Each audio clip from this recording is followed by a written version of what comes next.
Jason Chingel out of the hold of Mesco.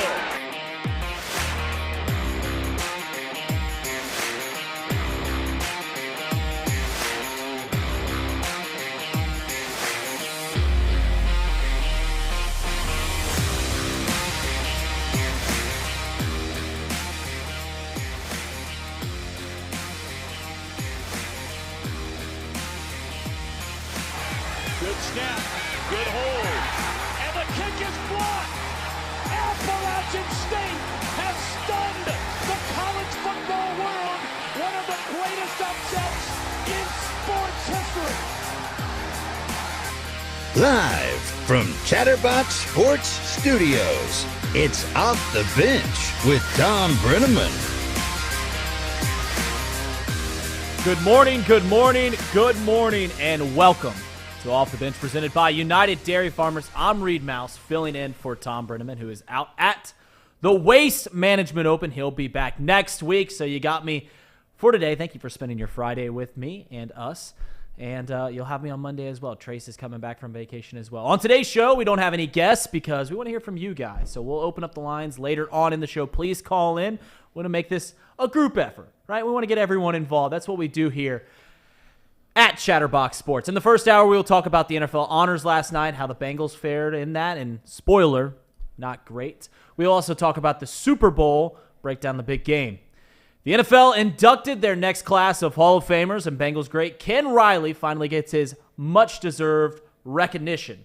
We will go into that later on in the show. He'll be joining Canton with Darrelle Revis, Joe Thomas, Rondé Barber, Zach Thomas, DeMarcus Rayo, Chuck Halley, Joe Klecko, and Dan Coryell. Let's go through the NFL honors. Patrick Mahomes wins his second NFL MVP, becoming the 10th player to do so. Every single player that has won multiple MVPs is either a Hall of Famer or will be in Canton someday. Patrick Mahomes on that trajectory. Justin Jefferson wins Offensive Player of the Year, rightfully so. If you watch the Vikings at all this year, he was the reason that they won so many games. Nick Bosa wins Defensive Player of the Year, barely edging out Micah Parsons. Brian Daboll won Coach of the Year. Zach Taylor, the Bengals head coach, did not receive a single vote. We'll get into that as well. Garrett Wilson wins Offensive Rookie of the Year. The Cincinnati Bearcats, Sauce Gardner, won Defensive Player of the Year, and I don't know about you guys, but he's going to be a stud for years to come, and he fits that mold of the New York superstar. Geno Smith won the Comeback Player of the Year award. In college basketball, 5 ranked teams were in action last night. 4 of them won by double digits. St. Mary's in the West Coast Conference were the only ones to be upset, losing to Loyola Marymount in OT. I think Paul has some opinions about the West Coast Conference. Guys, how are you doing on this beloved Friday morning? Well, I am disappointed in the awards for multiple different reasons, but I'm also happy. I'm glad that Ken Riley got his flowers finally, as he deserves to.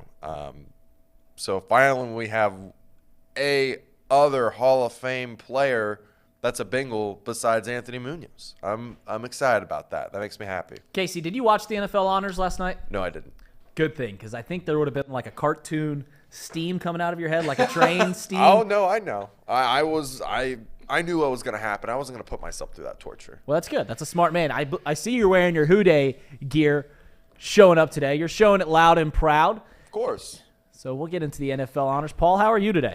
I'm shocked St. Mary's lost last night. Shocked that St. Mary's dropped a game last night. WCC, come on, man. And what I don't want to do is sit here and do the East Coast take about the West Coast Conference. I'm not going to sit here and do that because I watch these WCC games. I hop on these grainy streams at 10 p.m., 11 p.m. every night. I watch these games. St. Mary's and Gonzaga are going to be 5 to 6 seeds in the NCAA tournament. They should be, at least. They lost last night. You could see it coming from a mile away. You had this emotional win over the weekend over Gonzaga. You go on the road to a team as like an 8-point favorite, I think is somewhere around where they closed. Miss me with the St. Mary's stuff. But look, I see some questions in the chat about Ohio State. We have plenty of time to talk about college basketball. Last night there was some – it wasn't a huge night, but there were some significant results. Some storylines, I think, to keep an eye on. So we'll talk about that more later. But I did see the NFL awards. I didn't, like Casey, did not watch them live. Like I said, it wasn't a huge night of college basketball, so I flipped on some Netflix. Nice. For like the first time all season. I had the scores and some of the games on my computer kind of off to the side, but I kind of detoxed a little bit. What? Are you guys award show guys, period? Like, do you ever watch like the Grammys, the Academy Awards, or anything like that? Love the Oscars. That's it. You love the Academy Awards? I love the Academy Awards. And I'm not even a movie guy. I don't know why I like them so much, but I do like watching the Academy Awards. I don't watch the Grammys. CMAs I do just because I like country music. I feel like there's a billion CMAs every year. I do too. There's like 6 CMAs, Country Music Awards, per year. I always joke with my friends because I don't watch them, but my friends are bigger country music fans than I. And just like 3 times a year, they'll come on and they'll go, "Oh, are you watching this? Chris Stapleton's performing again." And you're like, "Wait, there's another CMAs? Wasn't there one 3 months ago?" Yeah. It always feels like it's Jimmy V week too. Don't we feel like we just lived in this perpetual state of Jimmy V week? I do. I feel like every time I turn around, because it's like they do those like Jimmy V, the cancer fundraisers or the drives or whatever it is. And then they have the Jimmy V week and all this other stuff. And it's a great cause. I always just get a kick out of it when it's it's Jimmy V week again. It's Jimmy V week. Right. Always that. Yep.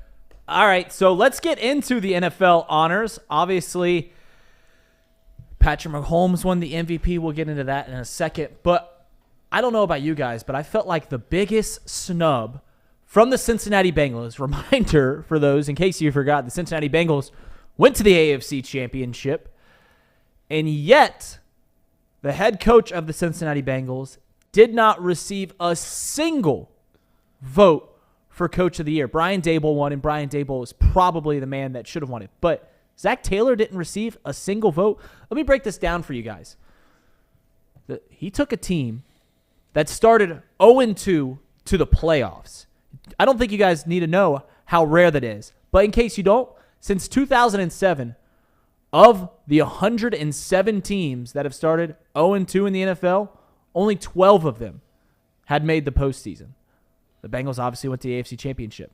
And I don't know if you guys remember this, but after the Bengals made this miracle run to the Super Bowl last year, it was a trendy pick to say that the Bengals wouldn't even win the AFC North. Colin Cowherd, probably the most aforementioned voice in NFL, frequently said before the season he doesn't think the Bengals would win the AFC North. Our very own Trace Fowler was like, the Bengals aren't going to win the North. Because it seemed like a logical pick, just a miracle run, the Bengals, and you expect them to get better, but oftentimes they don't. But the Bengals did. And that is much because of their head coach. And let's break down their season even further. They didn't lose a regular season game in November, December, and January. And what did they do in the postseason? They welcomed in the team that was preseason favorites, the betting favorites to win the AFC North, the Baltimore Ravens. Beat them. Then they went on the road and beat the preseason Super Bowl favorites in the Buffalo Bills. Not to mention the fact that they were 3 seconds away from going to overtime with the Kansas City Chiefs with a trip to the Super Bowl on the line. And somehow, Zach Taylor didn't get a single vote for Coach of the Year in the NFL. And no one more than Cincinnatians get on Zach Taylor's case. I mean, if you go back to week 3, we wanted his head on a stake. We wanted him fired. We wanted him shipped out. But it is undoubtedly an amazing job that he's done with the Cincinnati Bengals. Casey, you're an opinionated Bengals fan. Yeah. How do you feel about Zach Taylor not getting any recognition at the NFL honors? Oh, I mean, I think it's honestly a disgrace. I mean, I'm shocked that he didn't at least get one vote. You didn't even mention the fact that we lost some crucial key pieces to our team and still managed to win ball games. We were without Jamar Chase for a whole month. We were without DJ Reader for a whole month. We had injuries to our 2 edge rushers, Sam Hubbard, Trey Hendrickson. We lost our top corner, and we still managed to win ball games. goes to show that the respect the respect is just not there for our team. That's just what it really boils down to. It's just not there. At least the league, the Right. other coaches, whoever is voting, does not respect the Bengals enough to at least give them one vote. Let's break this down even further on this whole voting results thing. We're not talking, like I said, Brian Daboll deserved to be the coach of the year. I think he did the best job. I mean, he turned that Giants team around, turned Daniel Jones into a very good quarterback. That's right, But- Reed. That's right, Reed. But I think Brian Daboll deserves it. We're not talking about like 10 votes going to 3 guys. 8 different NFL coaches got a first place vote. 8. 1/4 of the league. And not one voter voted for Zach Taylor. So Brian Daboll had the most first place votes with 16. And I'm reading this right off of NFL.com. Kyle Shanahan, the 49ers coach, 12 first place votes. Well deserved. Doug Peterson, he had 5 first place votes. He finished 3rd. Sean McDermott had 7 first place votes. And a reminder, Sean McDermott was coaching the team that was given the Lombardi Trophy before the season. And he didn't even get his team to the AFC Championship. But that was probably because Zach Taylor's team played him in the postseason. It's tough to beat a team coached by Zach Taylor. Nick Sirianni got 6 first-place votes. He deserves some acclaim. Kevin O'Connell had a first-place vote. Dan Campbell had a first-place vote. And the Chiefs, Andy Reid, first-place vote. But no, Zach Taylor, he wasn't even listed getting any votes. No votes. No votes. I mean, it's shock. It really is shocking to me. I really can't fathom that because Kyle Shanahan, yes, you're down a quarterback, and that's significant throughout your season. But the fact that you really didn't go through much else, whereas the Bengals went through an appendectomy scare. They went through... Heck yeah, bring up that Let's appendectomy. go. Let's Let's talk go. about that Appendix. appendectomy. There's so much that happened in the Bengals season that just, like, you could see the change. Like, there's a clear change from the beginning of the season, Bengals, to where they ended up. And they were in the game without, the championship game, without 3 of their starting offensive linemen. I beg everyone, all those voters, to go and look at all the last couple of games where you were down at least 2 of your starting linemen and see if they won that ball game.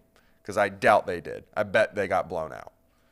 But the Bengals, they just, there's no flowers for them. They are the villains of the league, and they know it. So, do you really think that the NFL thinks the Bengals are the villains? Do you think that? Hang on. The teams, they've already said it. The Bengals think of themselves as the villains. Okay.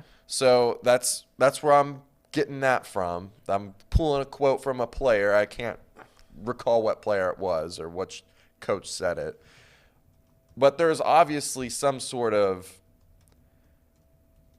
like, if the votes are from peers in the league, it makes sense. That's what I'm saying. It makes sense that the teams and the coaches and the players didn't vote for anything of the Bengals because they're the villains of the league. It's nationwide media, right? Yeah, I It's don't the know. AP. Yeah, it's the AP. That's how they. Yeah. I It's presume that they vote because that's how every other league does it. The writers.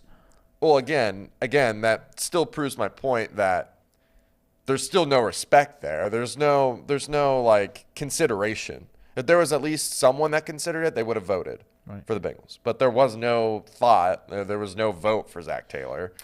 And I feel like there's a strong case for him to at least have gotten a first place vote. Yeah, I don't know if he would have won the award. He didn't deserve to win. Truthfully, no. but I don't. Yeah, you can't ignore what happened in the first 5 to 6 weeks of the season, especially through that Baltimore game.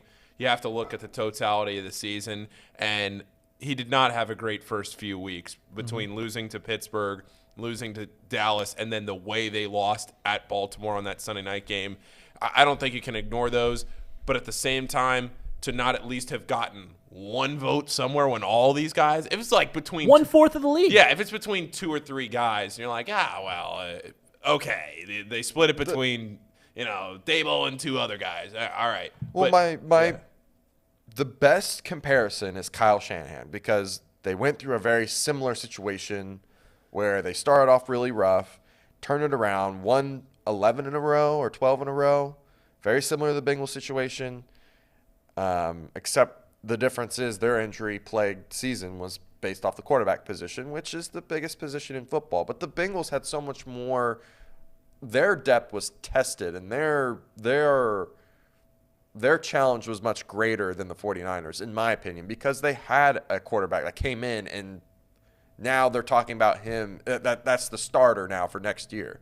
Like, that to me is different than when you got a backup, Jay Tufele, who just gets blown out by the Browns, and you find a way to make it work towards the end. You find a way to replace a Jamar Chase when there's no replacing Jamar Chase. There's a way to replace Jimmy Garoppolo, and that was clear as day. Right. So that's my gripe, is that there's no in-depth thought on the Bengals situation throughout the season. And, you know, there's no – and here's the last thing I'll say about it too. Sean McDermott got a lot of votes too. You're right. I'm pretty sure it was Coach Taylor that made the decision to stop the Bills game. That alone, to me, just from that, deserves a merit vote. Because the guy's a good guy. He's a good character. Why is Sean McDermott getting 7 votes? That makes no sense. Makes no sense. Yeah, I can't disagree with anything you guys are saying. And it's easy with hindsight, right? To look back at the Bengals season and go, yeah, they have all this talent. They have one of the best 3 quarterbacks, best 2 quarterbacks in the league. They should be competing for an AFC championship. But if you go back to the way this team was talked about preseason, you'll be quick to remember that we weren't even favorites to win the division a year after winning the division and having a lead in the Super Bowl with 2 minutes to go. It's almost asinine to think that there's a quarter of the coaches in the NFL are getting recognition for Coach of the Year, and not one of them is Zach Taylor. Zach Taylor's not without his flaws, and we are quick to judge, not only in this city, on this show, Zach Taylor, but come on. Not a single vote. Not a single vote. It's crazy. Question for you guys. None of us in this room know the answer to this, but I'm just throwing it out there since somebody You'll be tweeted surprised. about it. Does DeMar Hamlin play another snap of football? Just No. off the rip, do we think No. so? Because somebody tweeted, a medical person tweeted, I don't know, it was a doctor that took care of him. I don't know who it was. But somebody tweeted that he is working to get back or they expect him to play again or something. Man. I mean, I think he wants to. Well, If that's what we're asking, what he's thinking, I think he's clearly trying, but I don't know if he should. That's the when you almost lose your life on the field. I mean, he loves the game clearly. If he's still trying to come back, so Yeah. I mean, that's weird. It's a weird situation that he's in if Yeah. he does ever play again. Knee jerk?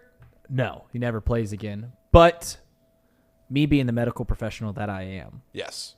That's why I asked you. Right. Me being the medical professional that I am. It seems like physically he should be able to, right? Like, it was such a freak accident.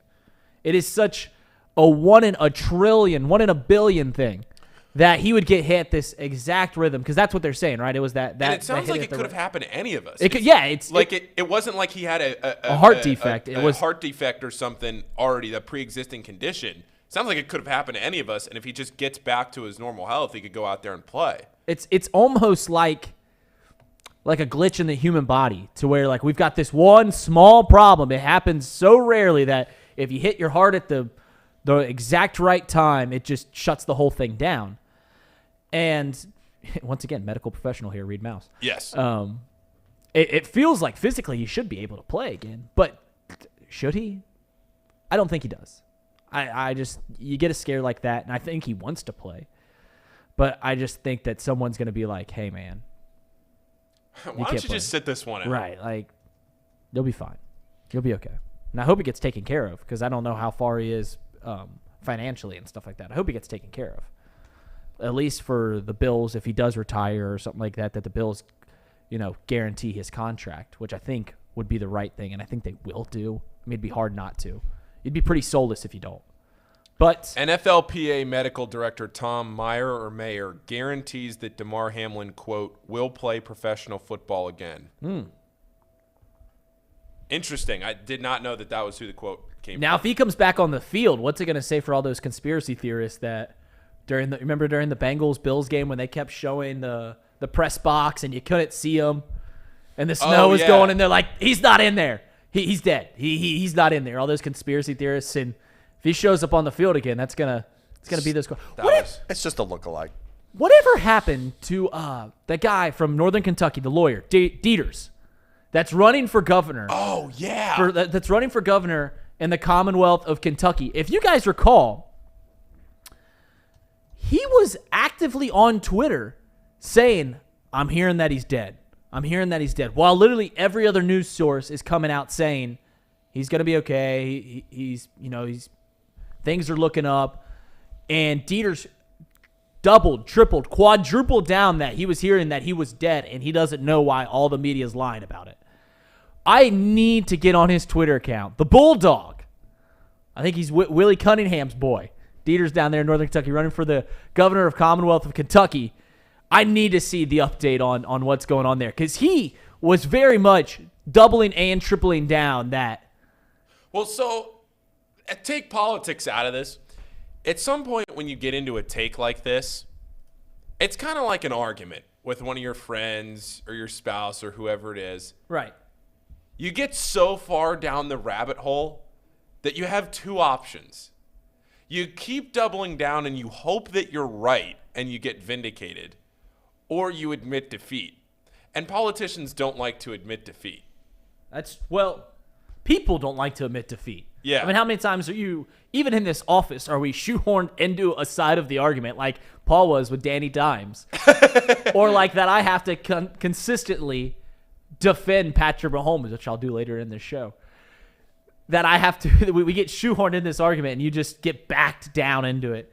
So I need an update on the Bulldog lawyer. Dieters. We'll do that when we take a break. But I will say this, dollar in the jar. I don't back down once I start it. They awarded the NFL Fan of the Year, and not one of Chatterbox faithful won that award. It was given to a Seattle Seahawks fan, Larry Bevins. Disgusting. Casey didn't get it. Sir Boy Wonder didn't get it. Everett didn't get it. All of the millions and thousands, as Thom always says, that view this show. The hundreds if not thousands in the chat. Yes. None of them got Fan of the Year. Just a disgrace. That's just the NFL keeping down the Bengals. The man keeping us down. Casey. Villains. The man, the luckiest man in the National Football League. Yep. Patrick Mahomes. Mm-hmm.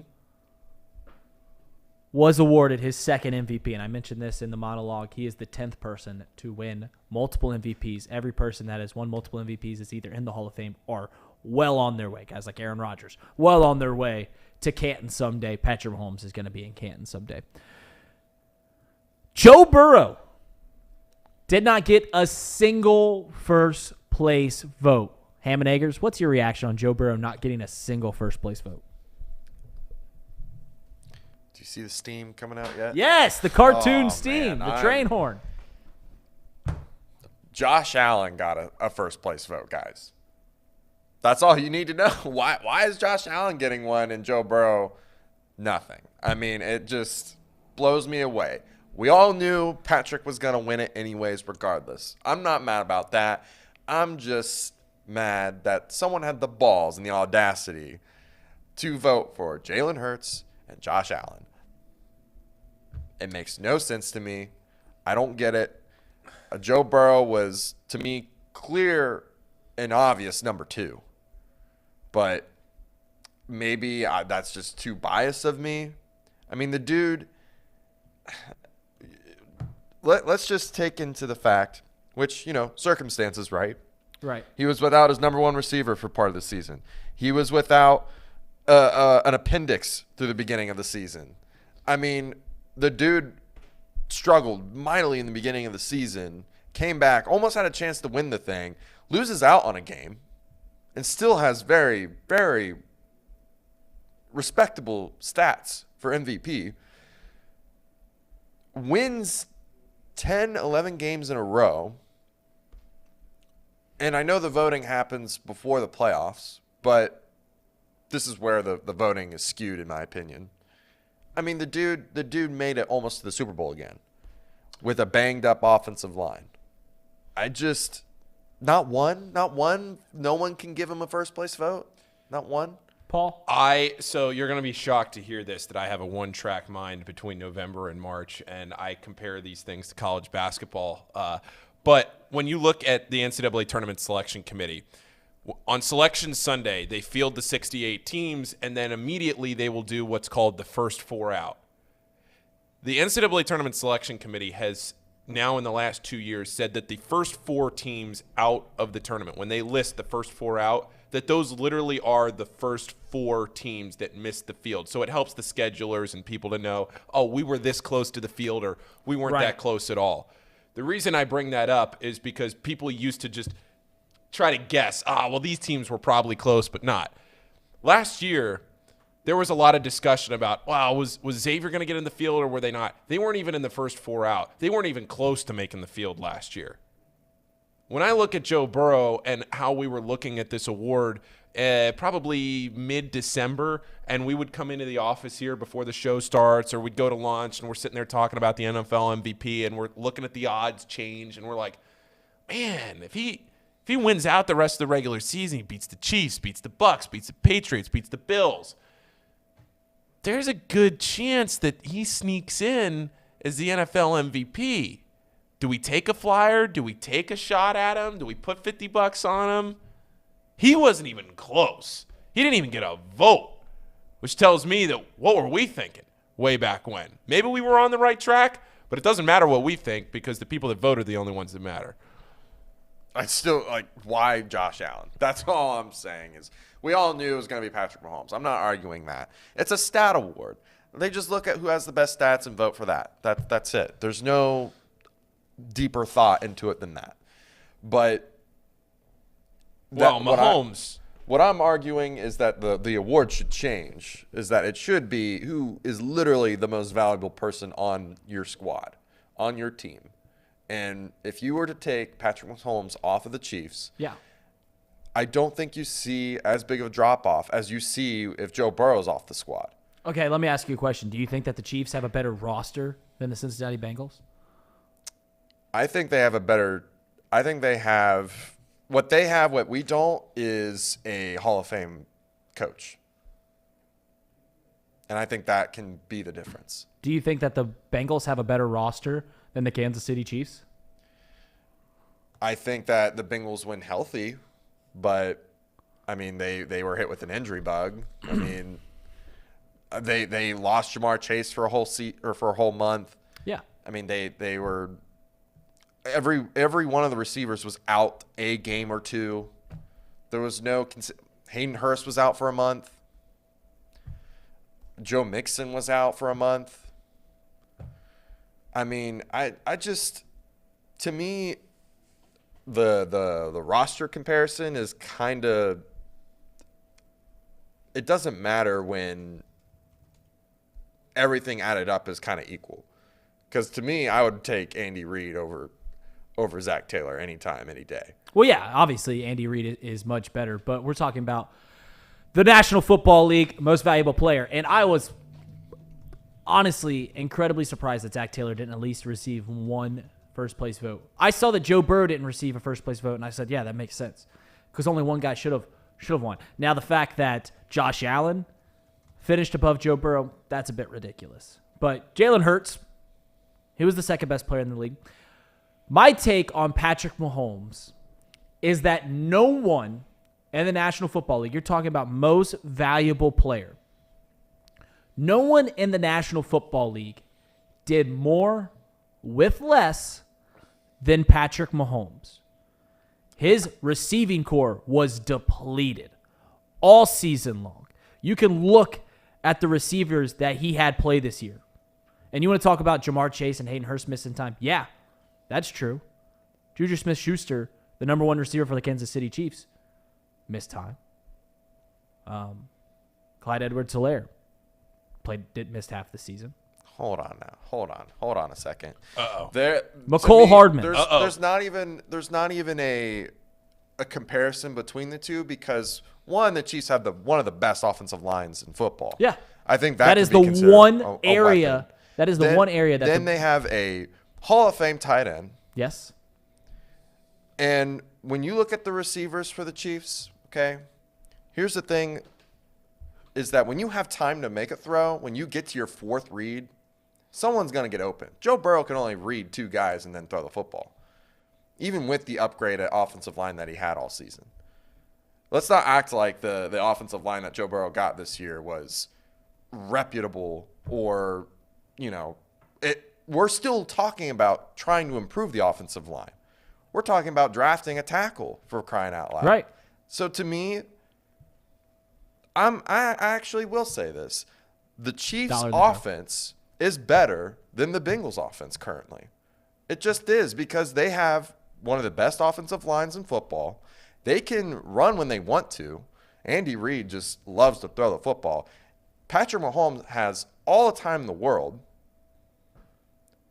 And when he doesn't have all the time in the world, which we'll see on the Super Bowl Sunday, you'll see why he's a worse quarterback than Joe Burrow because he can't make the same quick reads that Joe Burrow does, throw it into a tight window like Joe Burrow does. Right. Casey, to be very clear here. The only thing that the Chiefs don't have that the Bengals clearly do is receivers. That's the only thing. But the receivers, the guys that they throw to. The guys that he's throwing to. But it's a dependent position. It's a dependent position. It depends on the offensive line being able to protect long enough for Patrick Mahomes to get the ball to them. And if you're going to tell me that they can't get open with 2.5, 3 seconds, I mean, they shouldn't even be playing in the league then. Paul, what were you going to say to Casey? You would rather have the Chiefs' offense than the Bengals' offense. That's what you're telling me. Yeah, with Andy Reid coaching it. So you'd rather no. You wouldn't rather have their offense than you'd rather have their coach. Yeah. That's what you're saying. I think if you got to take it in holistically. If you could have everything that involves the offense, including scheme, yeah, I think I would take the Chiefs. I would agree with you on one thing that you said. Yeah, the Chiefs have a better offense. But it's not because the reasons that you mentioned. It's because they have a better quarterback. They have the best quarterback I've ever seen play this game. The best. And we can go down the list. You're right about the offensive line. The offensive line is much better for the Kansas City Chiefs.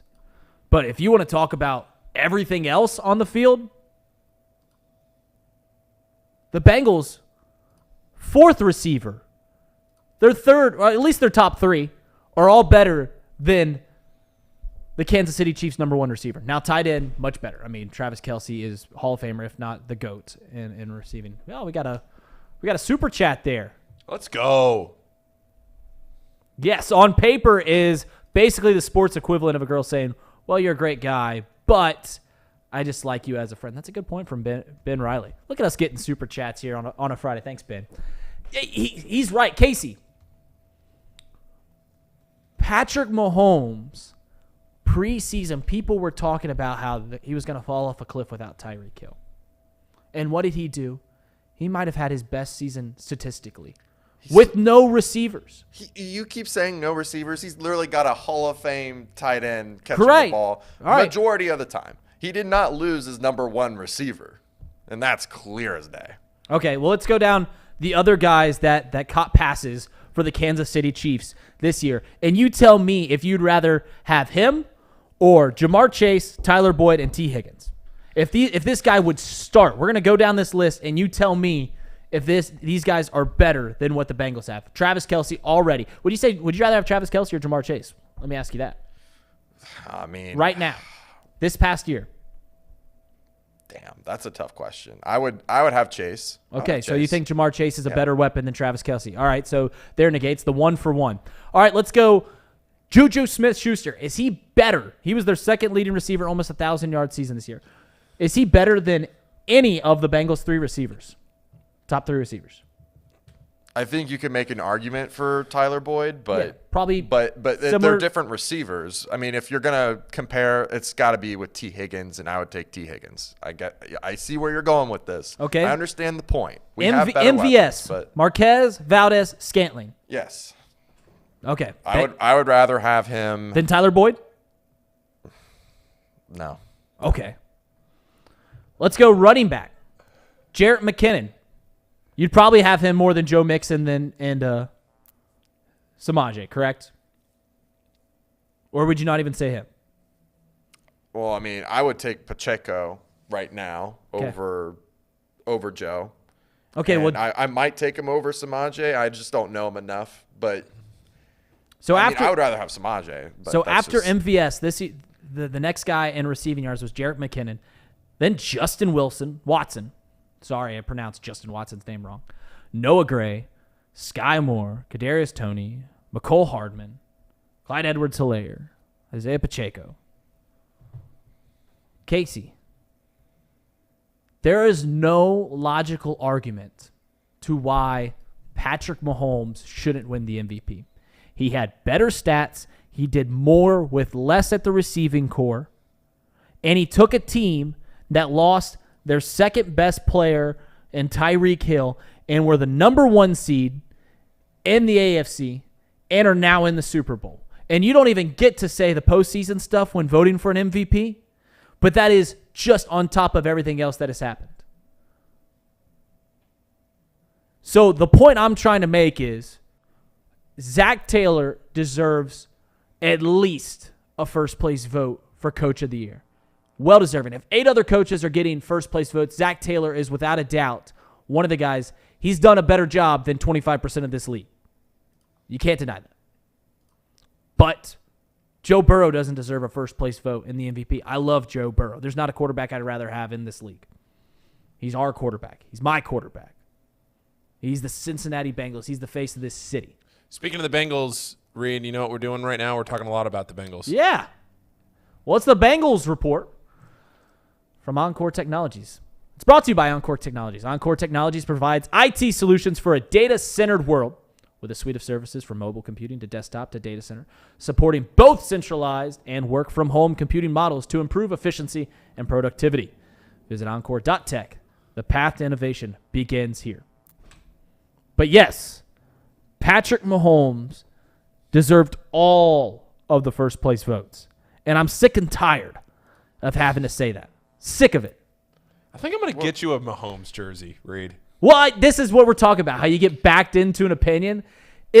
I don't want to sit up here and have to talk about Patrick Mahomes all the time. I don't want to sit in that chair over there and have to talk about Patrick Mahomes. But if you guys are going to continuously, if you, Trace, whoever wants to come and continuously bat down the greatness that is Patrick Mahomes, listen, we're 3-1 against him. That is fantastic. But if you guys are continuously beating him down, I'm going to have to stand here and be like, guys, all right, let's take off the blinders for a second. I hate having to do that, but if that's what we're going to do, let's do it. I'm right here. Let's get into it. I mean, I cannot wait for next season to where Joe Burrow proves me right. He's going to prove me right. You want to know the best part about the take that I have? It's a win-win. It's a win-win for old Readeroo. I mean, if Joe Burrow goes out and wins the MVP, they win a Super Bowl, I'd be like, you guys got me. You guys were right. Joe Burrow's better than Patrick Mahomes. But if Patrick Mahomes is right again, then I get to sit right here and talk him up. How do we handle Patrick Mahomes if he gets blown out on Sunday night? So the NFL MVP has not won since 1999, has not won the Super Bowl. And it is, listen, if you're going to make me use this guy up here, looking at that game, there's not a whole lot of sense on why the Chiefs can even hang in that game. Seriously. If it wasn't the Super Bowl, the spread would probably be like, I don't know, 4.5 points probably. But because it's the Super Bowl, they keep it closer. I don't know how we handle Patrick Mahomes to answer your. I still think the greatness is in tow.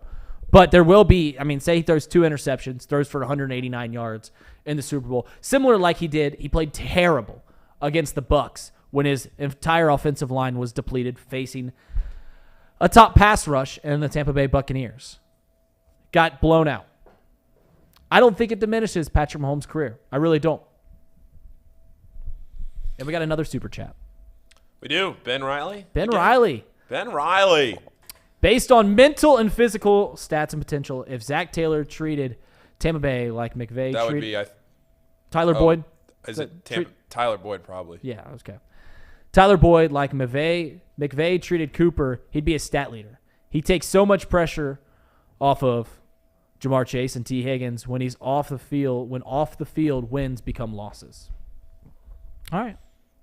I mean, like, night and day. I truly do believe this. I really do. If we had Andy Reid, there would be no competition whatsoever. None. Patrick Mahomes wouldn't even have a chance against us. I truly believe that. If you take away the mastermind behind this whole thing, I was just looking at the stats, by the way, and Mahomes has thrown it to so many different guys, and there's so many different rushers. When you look at the Bengals stats, it's usually just 5 or 6 guys that are getting the ball. Jamar Chase, T. Higgins, Tyler Boyd. Well, that's also because those guys are way more talented than the rest of the field. When you have the Kansas City Chiefs and you have 9 guys that are all similar talent level, yeah, you can spread it around. Yeah, but that's what I'm saying is the point is Andy Reid can make something out of nothing. So, I've said it before. I'm of the opinion that quarterbacks make coaches. That being said, I think Andy Reid is probably the greatest offensive mind that we've seen in the National Football League. And just off the top of my head, not being a historian of the game, got to be, at least in the top 5. But Casey, when you watch the Kansas City Chiefs and you see Patrick Mahomes spin out of a sack, run 15 yards to his right, and throws the ball over his head, the first thing that comes in your mind is, great play, Andy Reid. That was a good call. That was a good – he drew that bad boy up. No, I'm not giving him credit for that. You're misconstruing my words. That's what we do here. Don't let the facts get in the way of a good narrative. That's right. The offense, as it runs normally, which is where he gets the majority of his yards, he's not doing all the crazy crap that he does normally every game. He doesn't do that every game is what I'm saying. He has to run an offense, right? He's not doing that every single play. He does it a lot. Not every play, you're right, but if you watch them enough, you will. I mean, every time they've been on national television, he does something spectacular. I mean, on one leg, he's throwing jump passes 30 yards downfield to Travis Kelce while you and I are drunk in Arrowhead Stadium crying. I still don't think he was super injured. Conspiracy. But I think it is super conspiracy. But, yeah, I mean, Andy Reid, let's go take a look at that one game anyways. Do you remember Travis Kelce catches the ball and he tries to pitch it to the guy, which would have been a touchdown? I mean, who comes up with that? The hook and ladder? Who calls that in the AFC Championship game? It almost worked. Who does the ring around the rosy? Who came up with that play? I'm just saying. I already gave Andy Reid his flowers. He's the best offensive mind I've seen in the National Football League. But I don't think you can diminish what Patrick Mahomes does. I don't think you can. I think was the unanimous decision for the most valuable player award this year. Unanimous. And I'm standing firm on that. And we can argue to our lungs turn blue till we're blue in the face. But you can't get me off that until I see something else happen. Until you can do both, have better stats than Patrick Mahomes, or I'm giving you an or, not both, or have the best team in the AFC, or do more with less. And Joe Burrow has more than Patrick Mahomes. Hold on. Joe Burrow already proved he could do more with less. He's not in the Super Bowl. He's He not. did it He's not. He's not did it scoring last year. He You're did right, more but with this is less this year. last- This is about the most valuable player award this year. I understand that. We're gonna end this on this note.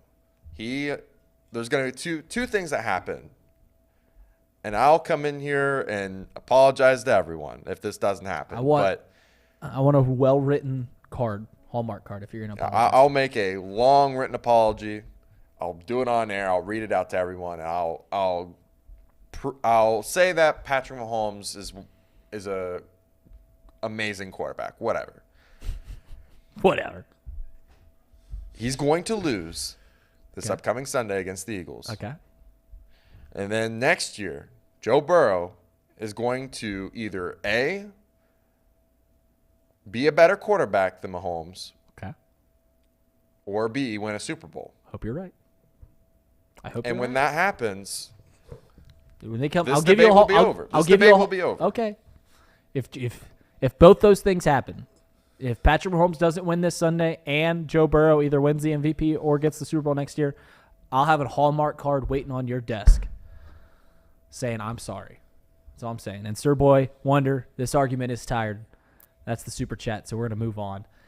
I feel like every time we talk about this, I just want to rerun that clip of me asking Trace, what are you even arguing? Right. Because that is what it spirals out of control to where we're talking about the MVP, whether Joe Burrow deserves a first place vote or not, and then we just start arguing whether Patrick Mahomes is great or not, or who deserves the praise in Kansas City. Shout out Ken Riley getting in the Hall of Fame. Yes, Yeah, that was let's the move on next. to that. Shout out Ken was the Riley next topic. finally getting in the Hall of Fame. So that is the third Cincinnati Bengal to make it to Canton. The first being Paul Brown, but he's the second player to get in behind Anthony Munoz, and he is, I believe, fourth all-time in interceptions. This has been long overdue. We've been hearing about Ken Riley for forever. But I've got a question for you guys. Yes. Do you think Ken Riley gets in if the Bengals aren't relevant? Ooh. I Here we go again. Disrespect. I don't think he does. I really don't. But that's agree. you already know how I feel. Right. I feel like we're the underdog constantly. I feel like we're the villains when we're You can't be the underdog and the villain. Well- Those are two separate things. villainized. That's how I'll put Okay. it. We are villainized. I have zero context or idea about where this stands in the sense of, would he have gotten in, would he not have gotten in? If the Bengals were 3-14 in the last 4 years, I think the Bengals being relevant definitely does help their case, considering the fact they only have one player in the Hall of Fame. Should probably have more. Ken Anderson should be in. Ken Riley should be in, and now he is in. Willie Anderson and Ken Anderson would be the next two that have Hall of Fame cases that haven't gotten in before. And, yeah, I think as long as the Bengals are relevant, as long as they're in the national media, I do think that these guys are going to continue to get in Canton. I don't mean to derail this, but Josh Morgan, Sir Boy Wonder paid $2 to try and switch topics. Love it. Sir Boy Wonder loves this show so much that he spent $1.99 of his hard-earned American currency to get us to shut up about Patrick Mahomes, and boy, do I gotta respect it. I love you, Sir Boy Wonder. We will Monday. We will have to talk about Patrick Mahomes a little bit, but that'll be the last time we talk about him. I promise you.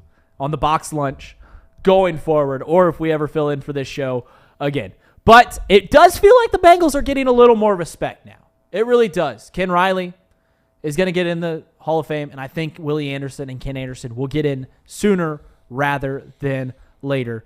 And part of the reason that I've heard for a long time is, how do these Bengals not constantly not get into Canton? Well, part of the argument was the Bengals, these guys aren't even in the Bengals Hall of Fame. And the reason that is because the Bengals didn't have a Hall of Fame. And the fact that the Bengals are starting to prop up their own players gives more of a candidacy. You see this, and I don't want to liken the NFL to what happens in high school levels, but you see this happen at the high school level where people are, trying to get all state honors, but they can't get them unless their own coach props them up. So if their own team doesn't put them in a Ring of Honor, in a Hall of Fame, how are they supposed to get into Canton? It's simple as that. So we'll start seeing these guys get into Canton more often than not. Ken Anderson, Willie Anderson, going to both get in. And don't forget, Chad Johnson. He probably will only get to the Ring of Honor and then maybe a long time after that Hall of Fame, but I just wanted to add that name in there because you remember he wore the gold jacket Hall of Fame one day. Yeah, I don't think he quite got there. But Chad Johnson, all-time Bengals fan favorite. Hall of Fame personality. Yes, personality. Great all guy. time. Yeah, He just genuinely seems like a great guy. I was talking to my family about that the other night. We were talking about Chad. We were talking about who, are some of these guys going to get in? And my mom was asking about Chad Johnson, and we just loved watching him so much. I think everybody did. And at the time, it's funny because when Chad was doing his thing, when he was doing his act, when he was doing the gold jacket, or when he jumped up into the camera well and took control of that camera in the end zone, and when he was running around on the sidelines and talking and the mic'd up and everything, it felt like that was really the first exposure that we got to the modern player's personality. In the sense of where the personalities of these players have come now, because he was pre-Twitter. Correct. His prime was pre-Twitter. Now, toward the end of his career, Twitter started to come around more, but his prime of stuff was pre-Twitter, so you didn't have this consensus where I think the general fan has shifted their perspective on players with celebrations or showing personality or whatever it might be, bat flipping, all that stuff. I think the fans have shifted more toward taking the player's side than towards saying, "Oh, they shouldn't do that," or right. or the general sports fan is now more so on the player's side for like contract negotiations, or hey, if the player wants to go get his generational wealth, can't fault him, so be it. That wasn't really the case with Chad. He caught a lot of flack for what he did because he was pushing the envelope a lot. And you saw players. Look, you go back long enough. You saw even T.O. at that time pouring the popcorn, all that stuff. Like, you saw guys back when showing character, but not consistently like what Chad did. And then once you got social media, kind of like Tom Brady, where once you got social media and you got to really connect with them on a personal level, where it feels like you know the guy now, even though you don't. It feels like you know him because he's tweeting things out. He's showing up at the Covington McDonald's constantly. Right. He's doing these relatable things to where you realize, oh, he was just a fun-loving, goofy dude. Like, just a goofy dude. And I tell this story all the time. When I was at Xavier, he tweeted out, and it wasn't just Xavier. He does this a lot. He tweeted out, like, who wants to catch this smoke in FIFA? I was gonna ask you to bring up this story. Yeah. So Chad, one time when I think I was a junior at Xavier, he tweeted out one afternoon, hey, who wants to catch this smoke in FIFA? 15 minutes later, he was downstairs with one of my friends. He was just in his apartment playing FIFA because my friend tweeted at him. I didn't know him super well. I wasn't in the room when it was going on. But there he was. There was Chad, just out the window. There was, wait, what? And it's just all over. I remember seeing the Snapchats and everything. My friend tweeted at him, said, I'll beat your ass at FIFA. Chad was there 15 minutes later. It was crazy. And those are like the fun connecting. And now he's gotten into soccer. He's become a media personality. So I don't know if he's a Hall of Fame on-field talent, but boy, was he a great ambassador for the game. Especially is now, too. No, you bring up a good point. He is ushered into today's game where these personalities are allowed to shine. Yeah. You bring up a good point. When Chad was doing all this stuff, it was frowned upon. Even here in Cincinnati, we're like, God, Chad, can you just shut your mouth? That's the way we thought of the game 20 years ago, 17 years ago, 15 years ago when he played. I honestly don't remember who won. Boom, did they tie? I don't know. I'd have to go back and text them. I'd have to go back and text them. Yeah, that was like 6 years ago. I don't remember who won. At this point, the story's 6 years old. You've got to say that he beat Chad. I mean, it doesn't matter if you beat him or not. He was a good FIFA. Like, they're both good FIFA players, but yeah, I don't remember who won. You've got to say it, Casey. Yeah. I mean, you're talking about personalities being in the Hall of Fame. I just can't believe they inducted Joe Thomas, the worst locker room guy ever for the Browns. So I have this take. I went to college in Northern Ohio, so I didn't know how big the Browns were there. So I gained all these friends that are just huge Browns fans. And I'll tell you what, you want to talk about an obnoxious fan base of a team that just perennially loses. as I'm wearing Cubs colors. The Browns, man, are just so obnoxious. So they have Joe Thomas, Hall of Fame tackle. He retires.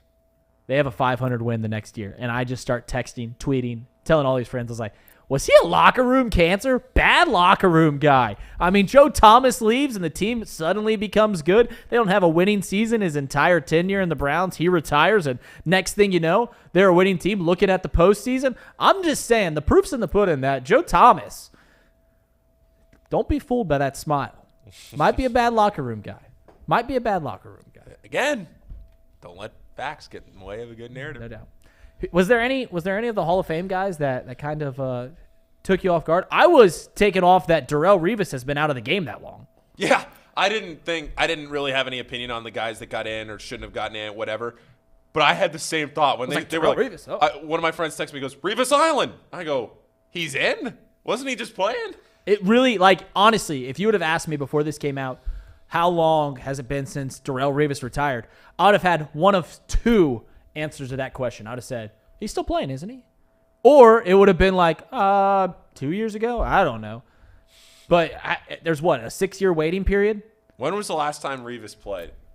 Revis Island, baby. Yeah, the one that surprises me the most is DeMarcus Ware, because I confuse him with DeMarcus Lawrence all the time. Or Sure. Yeah, the guy that's also a Cowboy that's named DeMarcus. Mm-hmm. And then Rondé Barber, I didn't realize. I mean, I know he was a good player. Is it just because he won a ring that he? He was a good player. He's better than his brother, right? Tiki was pretty good as a running back, but didn't Tiki win one too? Tiki did. He was with the Giants. 2017, the last year Revis played. Okay, so yeah, you have to wait 6 years, which is what most leagues have. So yeah, I was like I said, if you asked me when was the last time Darrelle Revis played, I said, is he still on the Rams or something? I get Darrelle Revis also mixed up with Jalen Ramsey sometimes, just because they are premier cornerbacks. Sir Boy Wonder, Cubs fan, throwing shade at another fan base. Yes, well, I made a joke at it. Thank you, Sir Boy Wonder, for the super chat. I made a joke about it, about a perennially loser franchise being obnoxious. I obviously see the irony there, right? I mean, Cubs fan, talk about the Browns. I mean, if you want a one-to-one comparison of the two leagues, the Cubs and the Browns are just terrible. I love his profile picture. His profile picture. It's the great. Teaching Tom, isn't it? Teaching Tom, I'm pretty sure. It's the Teaching Tom. All right, guys, let's take a quick break. I got to use the restroom, quite honestly. So, I'm sitting this. It's something about this chair. So you're sending it to the Ham and Eggers? Well, you can send it to the Ham and Eggers. We can give a shout out to our sponsors of this show. Yeah, I'll do this. I'll do the sponsor reads. We'll be right back. Wow. Look at this. Now, here's the real question. Is he going to open the door and throw the door in front of the camera? It's only tradition. The real trick is you have to get the camera, get the hanger. He didn't even get the hanger. He didn't get nothing. There's something that has a little character about getting the hanger in the read. All right. We already talked about Encore Technologies. You can visit encore.tech. The path to innovation begins here because they improve efficiency and what, Casey? Productivity. That's right. The other thing that we have to talk about, and Reed has it up on the desk, is the new premium alkaline water. Right here. Look at this. Pani. P-A-H-H-N-I. And I have to tell you, stuff tastes great. Tastes really good. Made in Hamilton, Ohio, Pani uses natural limestone filtration, unlike the artificial processing that many other brands use. The result is a healthy alkaline water that is also the best tasting water in the world. Visit their website at paniwater.com. That is P-A-H-H-N-I water.com. P-A-H-H-N-I water.com to see where you can buy this great tasting water. That is our sponsors. Also, Betfred. Want to make sure we thank Betfred Sportsbook for their sponsorship of this show. UDF. You can bet with Betfred. They've put some great boosts out for some different things. Super Bowls.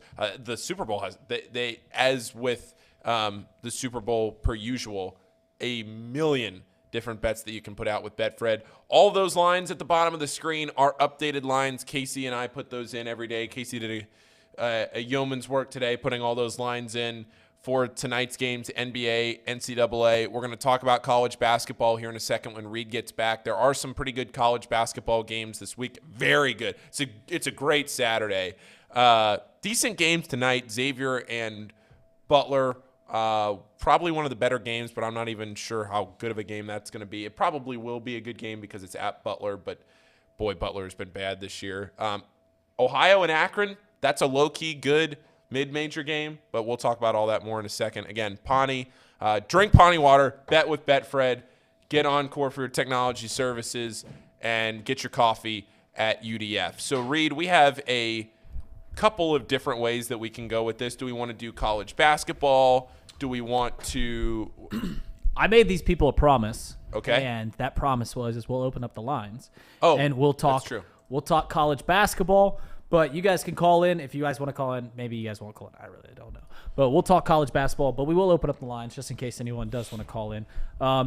You're going up to Indianapolis tonight to go see the Muskies play the Butler Bulldogs. Hinkle Fieldhouse. Where does that rank in like college basketball venues that you've been to?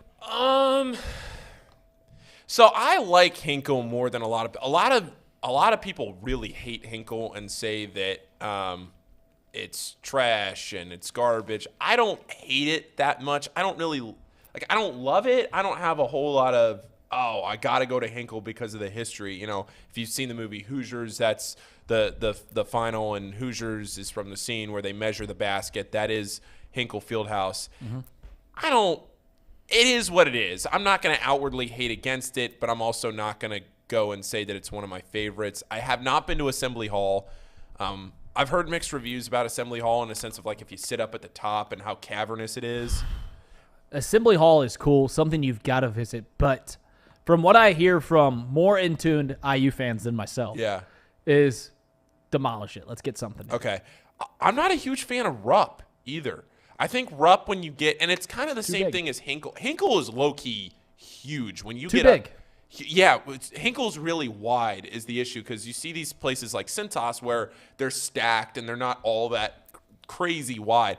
Man, you sit in the last row of Hinkle and you look over to the last row on the other side of Hinkle. In the end zones? So the stadium is built completely to the sides. Oh, so it's like Dayton. Yeah.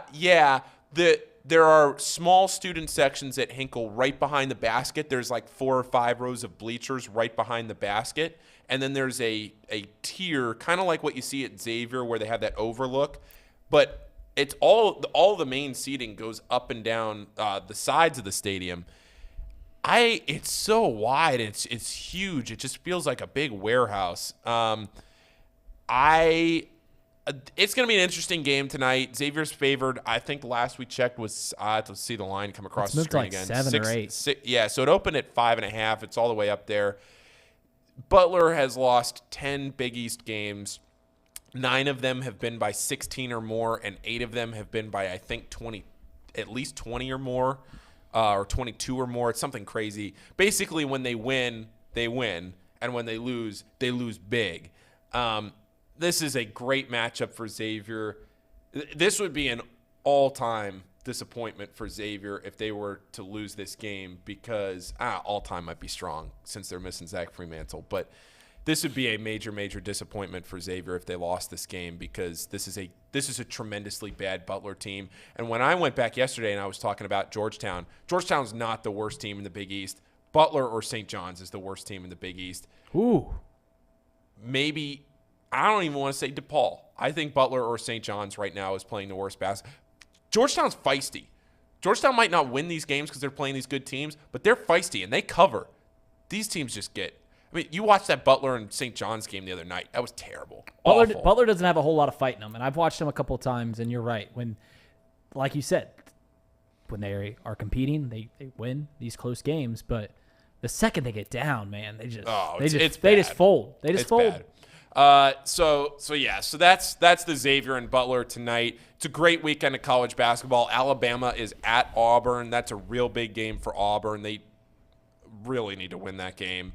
Auburn has looked up and down. They have not looked good at times. They've looked better at other times, but they're struggling lately. last night, there's a couple of things to think about from last night. I mentioned this at the beginning of the show, so we'll get back to it. Ohio State loses to Northwestern last night by 6. Ohio State is now 1-10 against the spread in their last 11 games and 1-10 straight up in their last 11 games. They're not going to make the NCAA tournament unless they could turn things around. They still have a pretty good net and a pretty good KenPom, but they're 11-13 overall and 3-10 in the Big Ten. Unless they significantly turn things around, maybe beat Purdue, pick one off against Maryland or Illinois, work your way back into the conversation to get in Dayton, but they're not going to make the NCAA tournament. Ohio State is reeling. I know Ohio State fans don't want to hear this, and I'm probably going to be on an island with this soon. You shouldn't fire Chris Holtmann. I think that would be a mistake, but I know that the people that are on my side with that take are getting fewer and fewer the way that this is going on. Chris Holtmann is on the hot seat, and Sir Boy wants to know, Paul, what are some up-and-coming coaches that you can see getting jobs this year? So a lot of the up-and-coming names that we heard in the last few years, a lot of the big prominent names like Matt McMahon, who was at Middle Tennessee maybe. Mm-hmm.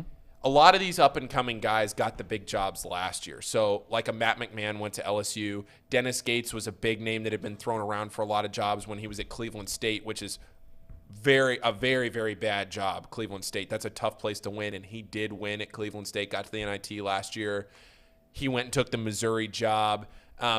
There's been a lot of movement in the last few years that I think if you see these bigger names or these bigger jobs open, like Notre Dame will be open, you'd like to think Georgetown will probably be open at the end of this year. I haven't heard a ton of up-and-coming, like, oh, this guy's 35. And there are some assistant names out there, and I'd have to do some digging to really find the prominent ones that people are talking about. But I wouldn't be surprised if you see some of the names that you already know, like Chris Mack. Does Chris Mack get back in? I don't think Chris Mack would go to, say, an Ohio State, but I do think Chris Mack would be open. Okay, let me preface this by saying I have not talked to Chris Mack in 7 years since he left Xavier. I don't have any insider information on this. I know I say that a lot, but I do have to put a disclaimer out there when I'm talking about Xavier stuff. I would not be shocked if Chris was in the running at like a Georgetown. I don't think that he would go to Notre Dame. There is one name that maybe you don't know. If you follow college basketball closely, you might know this name this year because he's had a good mid-major team. Pat Kelsey at the College of Charleston, former Xavier guy, played at Xavier, Cincinnati guy, if you know Kelsey Chevrolet. Yeah. Pat Kelsey, Xavier guy, coached at Xavier, assistant coach at Xavier, has since gone to a couple of different places. He was at Winthrop. He took the UMass job very briefly, never actually coached. He was only there. I don't even think he had gotten announced. That was a very weird situation. And then he immediately went back to Winthrop, then went now to College of Charleston, who was on the nation's longest winning streak until they just lost a few games ago.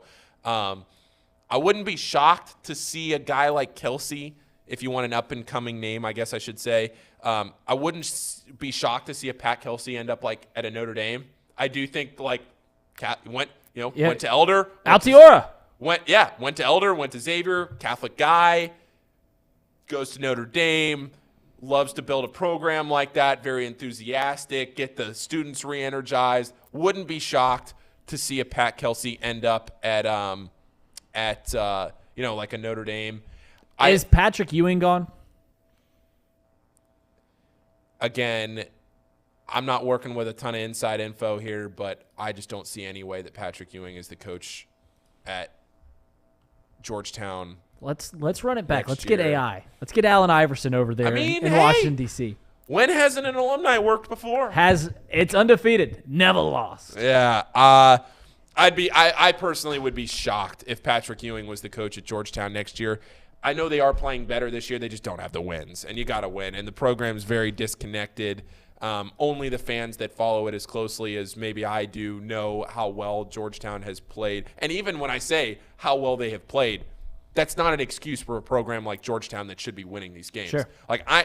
the expectations for Georgetown have been so incredibly low that me sitting here and saying, oh, they're covering a 13-point spread makes it sound like they're playing well. That is Georgetown. Georgetown should be at the top of the Big East. St. John's should be at the top of the Big East. A lot of people are talking about Rick Pitino to St. John's because he's right there, wouldn't have to really move. He's already at Iona. I think Rick Pitino does have one good run left in him. I think we will see Rick get one more high major job. I think one school will take a chance at him. Is it St. John's? I don't know. But I do think Rick Pitino gives it one more run. He's 70, I think. I think he's got one more shot in him. I think he's got one more. One of the best coaches of all time. He's got his issues, but boy, can he coach a basketball team. I think Rick gets one more run. I see Nick Kirby talking about Dusty May at Florida Atlantic. I don't know a ton about Dusty, so I'm not going to comment on that one. Yeah, a bunch of Mountain West schools. I would agree with that. There are some guys out there in the Mountain West that are Mountain West is having an incredible year. Mm-hmm. If you're not a night owl and you're not watching college basketball late at night to know how well the Mountain West is playing this year, Utah State, one of the best three-point shooting teams in the country. San Diego State is a ranked team this year. There is a lot of good Mountain West. Boise State has had a great year. A lot of good Mountain West basketball night in and night out. That doesn't even include a couple of teams that have been really, really good, like New Mexico. The Lobos! Out west. New Mexico was undefeated. They were 14-0. Then they lose, and all of a sudden they're probably going to miss the tournament. They lost 3 of their last 4. Yeah, Mountain West is having a great year. San Diego State, Nevada, Boise State, Utah State. But how many of those coaches go to the high major level? We'll see. Because that's the thing. This is the last thing I'm going to say. How many of these jobs open? Because if Ohio State doesn't open, then Notre Dame will open and Georgetown will be open. Presumably. I'm just guessing.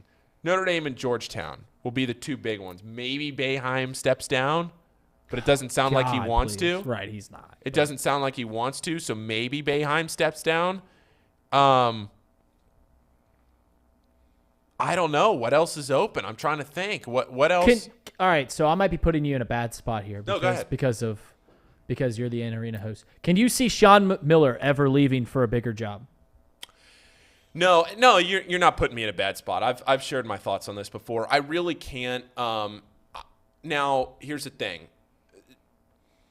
I personally don't believe Sean will leave. Would these schools come calling, like a Kentucky, if Cal was to leave? And that's the other thing. Cal has now, I think, bought himself some time with how they've played down the stretch. Right? Yeah, he's not going anymore. They had to fall off a cliff. They had to really, yeah. Cal will be back. Or if that happened at the end of the year. Yeah. I really.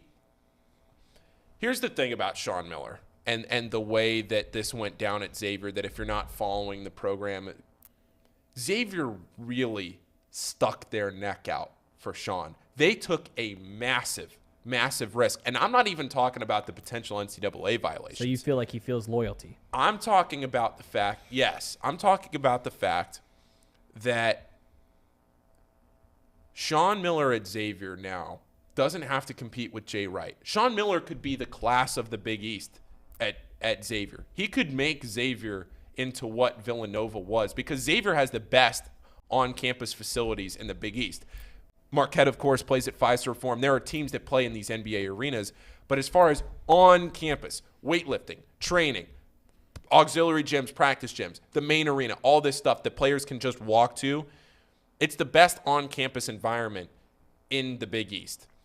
So when you look at it from that perspective, and in being in a major conference, playing your conference tournament at Madison Square Garden, I'm not sure Sean wants the pressure anymore of going to a Kentucky or an Ohio State or one of those, and especially not now, because Xavier took a massive, massive risk when they got him, because they fired Travis, and the story, which is what everything I've always been told, and that's the story that's been publicized, is that when Travis missed the NCAA tournament, that was when they made the decision to fire him.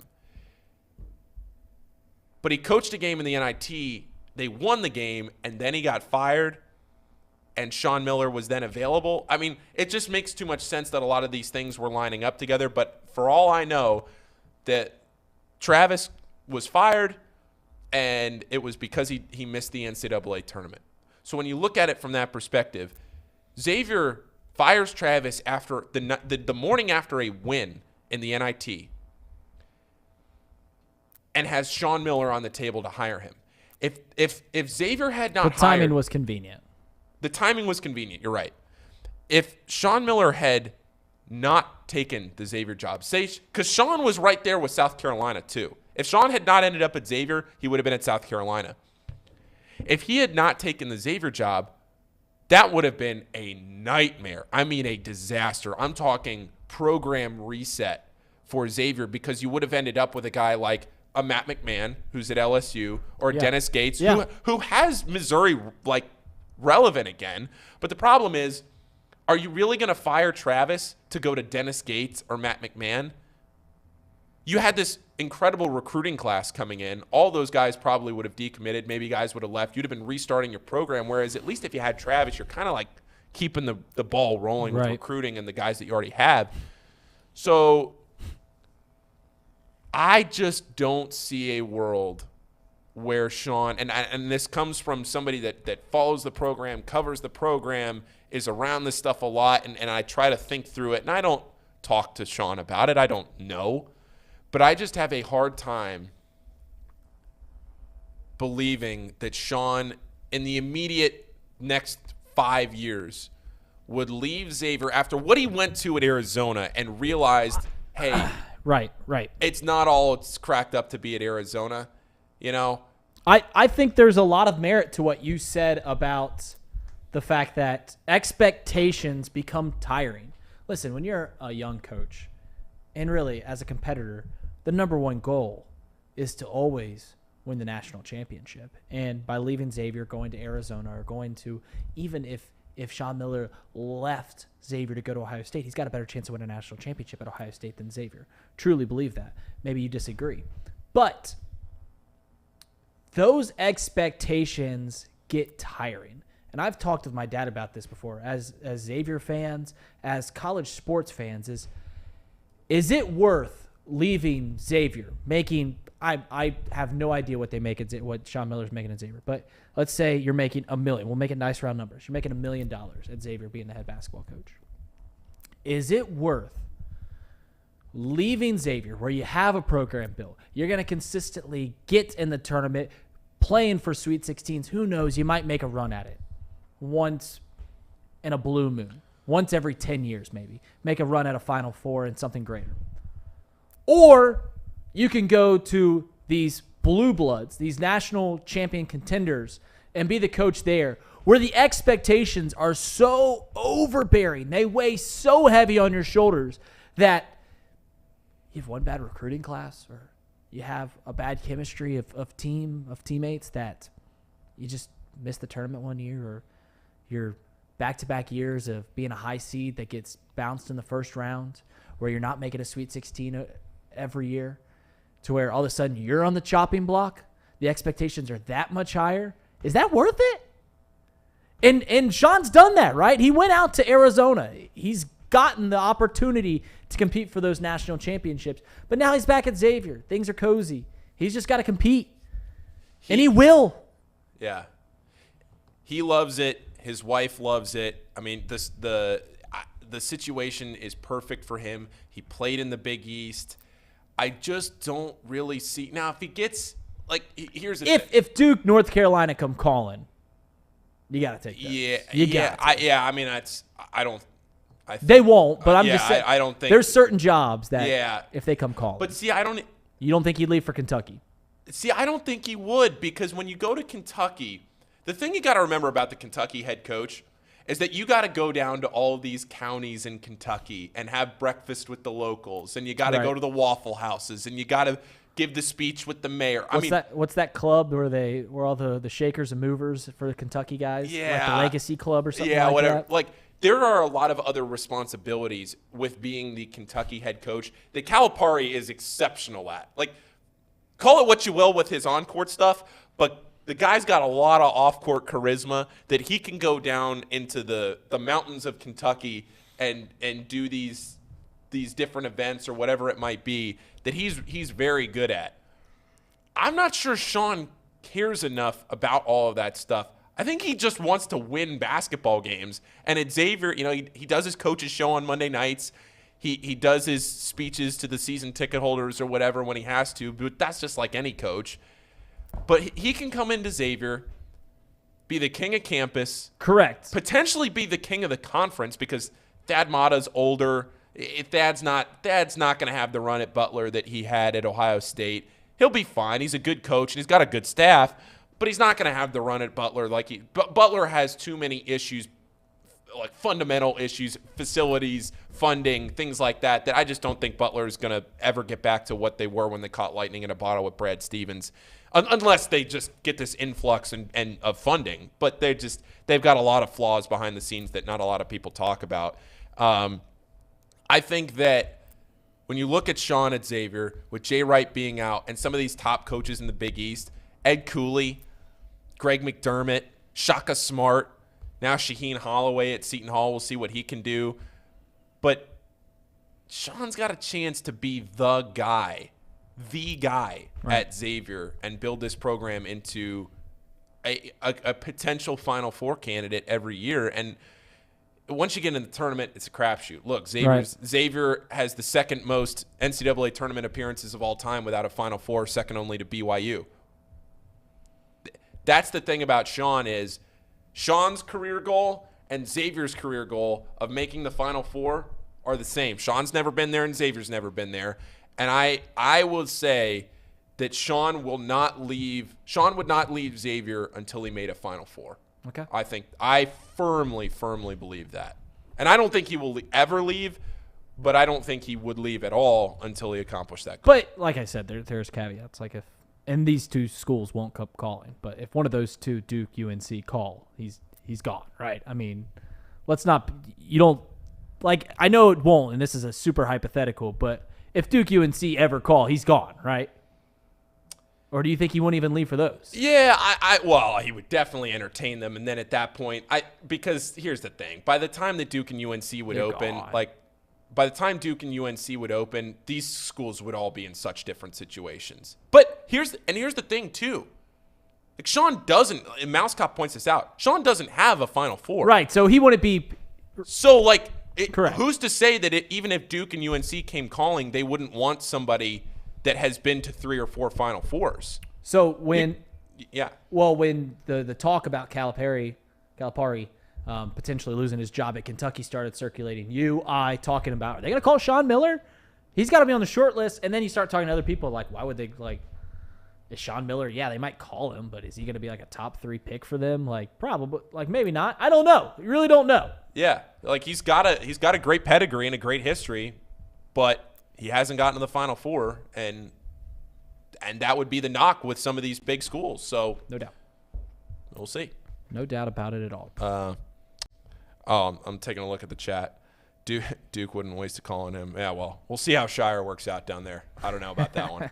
We'll see how Shire works out. The Xavier haters are in there, rightfully so. Well, whatever. But I am very interested, very, very, very interested to see how all of these hand-picked coaches do at these schools. The Shire at Duke, Neptune at Villanova, Hubert Davis, all these guys that have been there and were hand-picked. I mean, yeah, okay, Sean was at Xavier, but he wasn't a Xavier guy.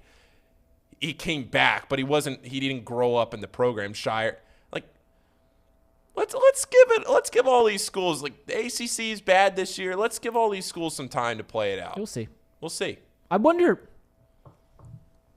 how hard it is to truly flounder at these top schools. Yeah, I don't know. I like, honestly, like if one of us three never coached a basketball game a day in our life, we show up at Duke, we're winning a couple games just because we're going to get some players that want to go to Duke just because it's Duke, right? I mean, we're going to get some players like that. Like, I'm not saying we're going to be making the tournament or anything like that, but you've got to truly flounder at these schools.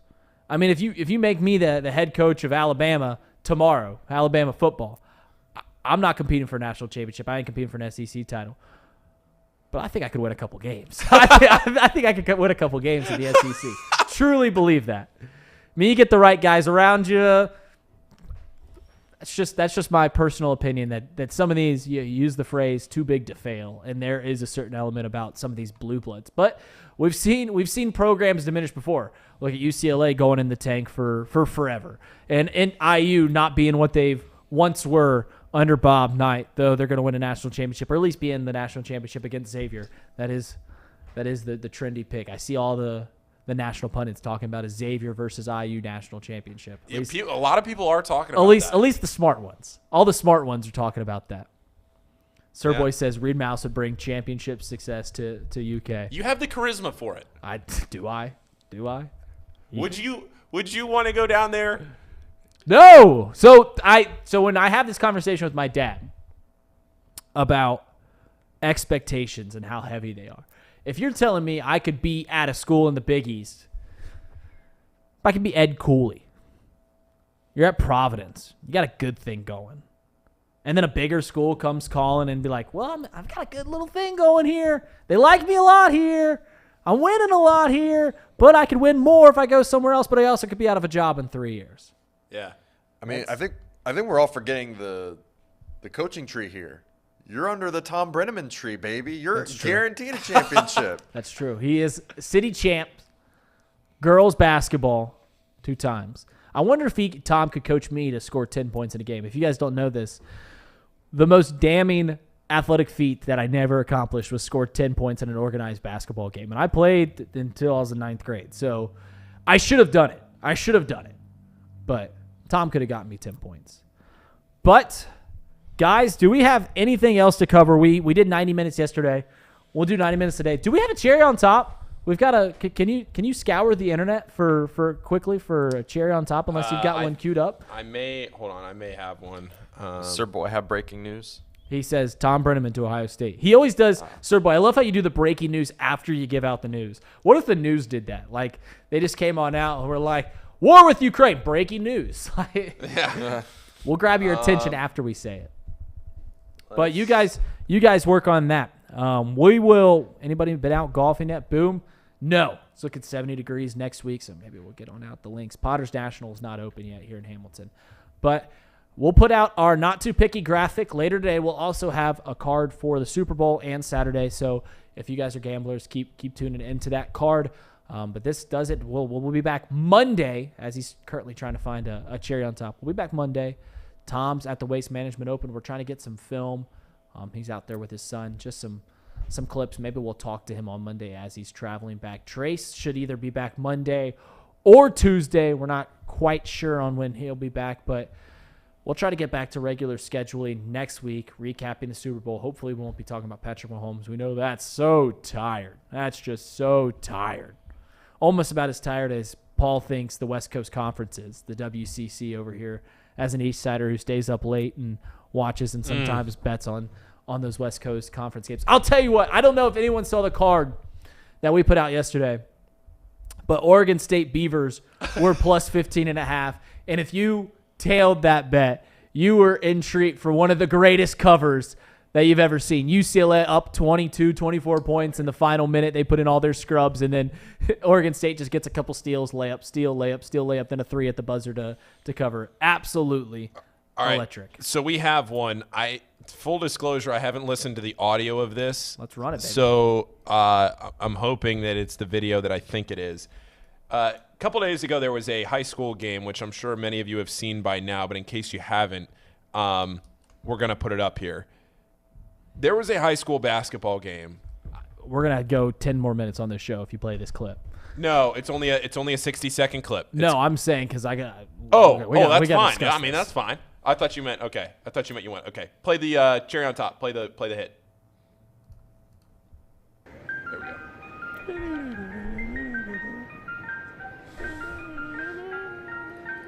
Give you guys $1 if you can tell me who composed that song. No idea. Scott Joplin, the king of ragtime. This is a high school basketball game, I believe, in the state of Oklahoma, that ended in a score of 4-2. Look at this. Anyone who's against this style or doesn't believe it has a place, they'll have an argument for a shot clock. And free throw good by C.J. Nixon.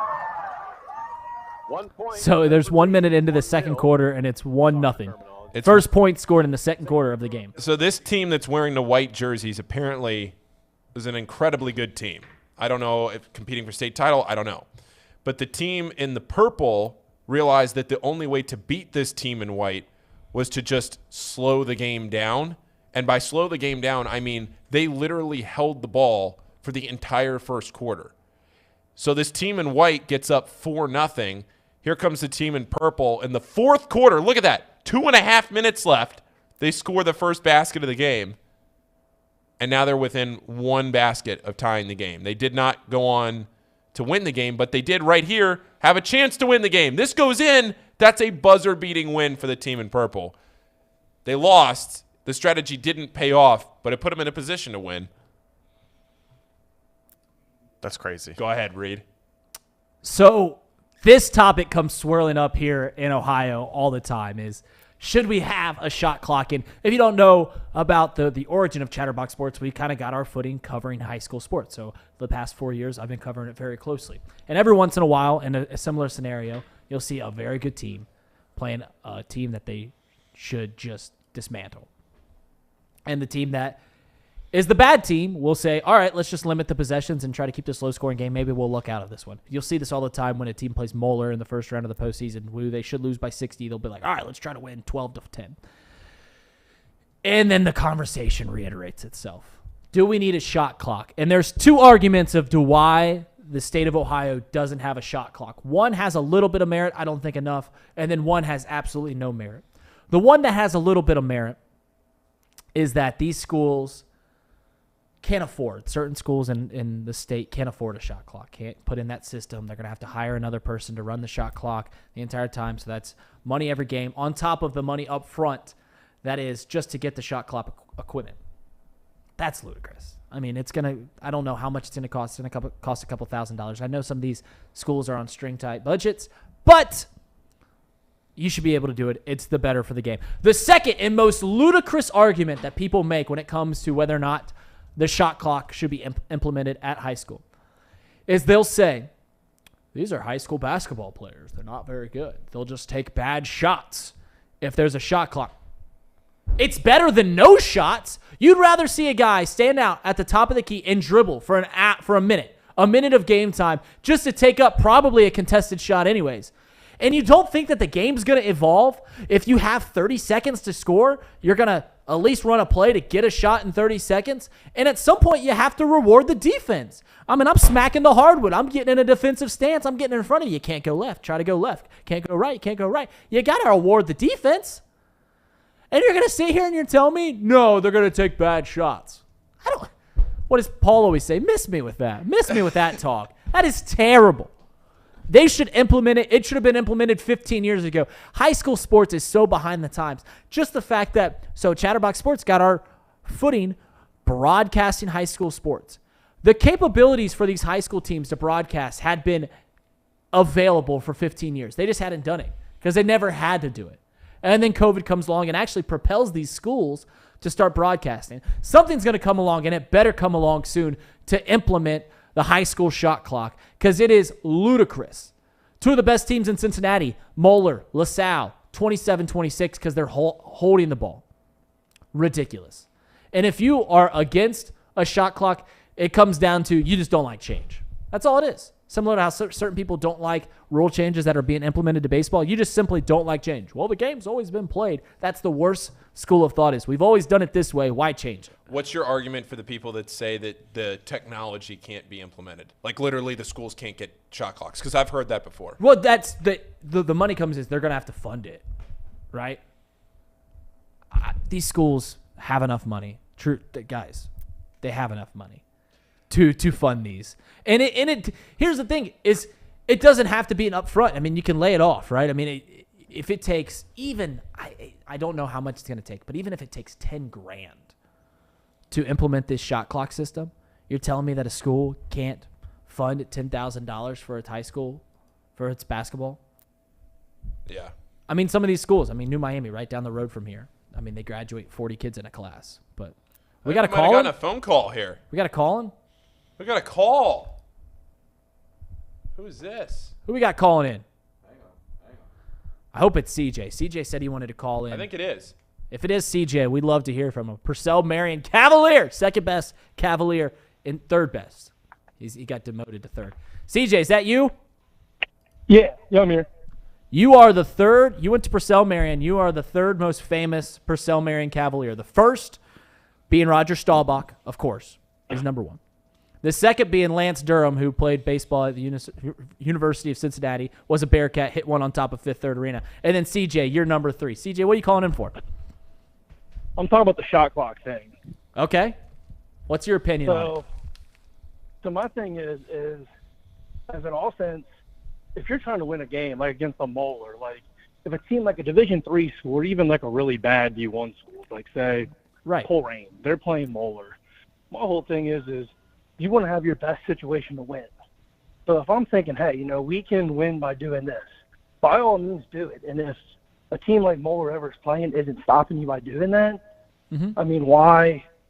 Basketball strategy, that's my thing. It's like baseball. Like, if you're going to ban the shift, well, we have the shot clock in basketball. Why put a shot clock in when just play defense and just pressure the ball? There's really no – like, I've seen teams, like when I was in high school, TAP was really good. Yeah. Had Dwayne Stanford, had Adolphus Washington. Teams would try and stall against them, and they would just beat them by pressing and playing fast. So I really don't think a shot clock's necessary because then you have another referee, or you have a referee who's taking away from the ball or the game because he has to watch the shot clock. Then, like you said, you have to hire somebody to do it, and you have to hire somebody to put it in. So I just don't think in high school it's possible. And I don't think it should be. So I will push back, and I've never been an athletic director. I've never been around athletic programs other than being in the media. I will push back the thought that these schools can't make it happen logistically. I truly think that they can. And I think that if you make it a mandate, it will happen. I mean, if you just make it to where they have to, the school's not going to be like, well, we can't do it. No, they'll figure it out. It'll be fine. It'll be okay. But you are right about the fact that without a shot clock, you should take the best possible approach to beating a team that is better than you. And if you are, we're taking small little New Miami playing against Moeller. If their best chance is to stall and make it a 4-2 ball game, then by all means, if the game allows you to do it, then you should. But I don't think that should be the approach we're taking. I think that the rules should benefit the better team. The objective of the rule is the team that plays best, the team that is better, should achieve to try to be the better team and win every game.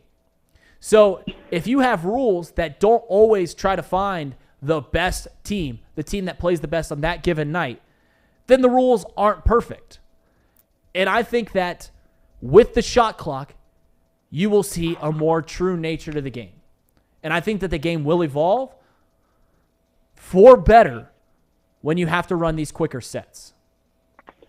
So what I think you can do is, obviously you can't put them like schools like New Miami, like you said, logistics probably can make it happen. Just Correct. have a shot clock in the postseason. Because 9 times out of 10, if you're a host for the postseason, you have the means, you have the logistics, you That's a have good point. the funds. That's a good point. You're funded by the state to do it. You get money from the state to do it. So my whole thing is, why don't you do that? If you are a host site, you have to have a shot clock up. Because, most of them do. I know Trent Arena does. I think Hamilton does. Yeah.